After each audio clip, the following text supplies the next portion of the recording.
Welcome back. Now, he was born in England and grew up in Canada, but it was in the United States that Malcolm Gladwell made his name as a writer. His knack of popularising scientific and sociological theory has led to a series of best-selling books. To some, Malcolm Gladwell is a genius. To others, he's a dilettante. He was a reporter on the Washington Post before moving to the New Yorker magazine.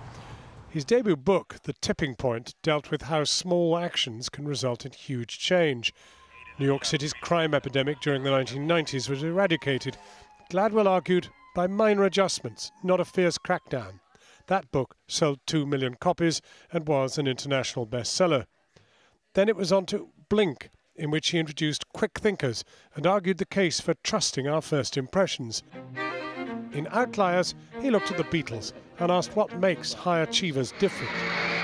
10,000 hours of practice was the key to expertise. It's a story of something that happened 3,000 years ago. He is sought after as a public speaker and has made a lucrative career from it, reportedly earning up to $40,000 for corporate talks.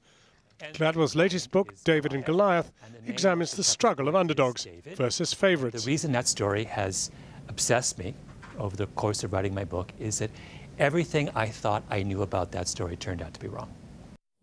Well, Malcolm Gladwell came into our studio earlier, and I began by asking him if his book was just a rehash of the American dream. Oh, that's interesting. I hadn't thought about that.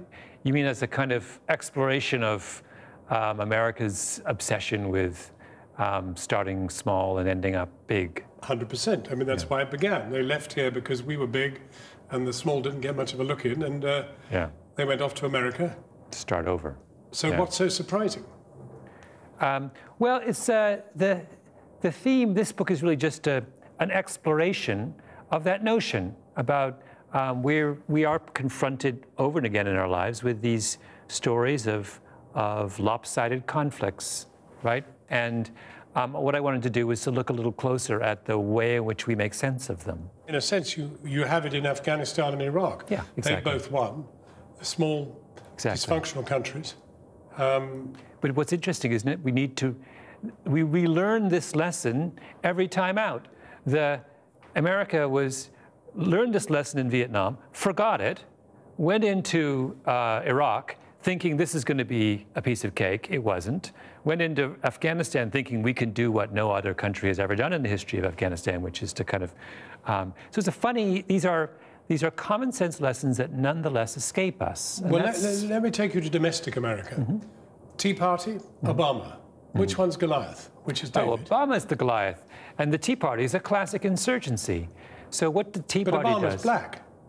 Well, he's the President of the United States. I mean, I think surely once he was David. Yes, he was. No, I think what happens in many cases is that over the course of their lives or careers, people change from they started in taking one position and end up as another. But certainly in the context of 2013 and what we just saw in Washington, the Tea Party is a classic insurgency. They declined to play by the rules, right? They did something. When David chooses to bring a sling to a sword fight, he is in violation of the conventions of the day, in stark violation. He's not supposed to do that, right?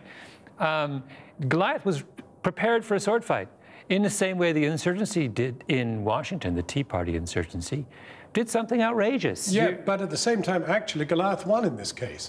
He saw them off, and they won't come again in that form. Yeah, he did, although at enormous cost. And I think I'm not convinced that we have seen the end of these kinds of...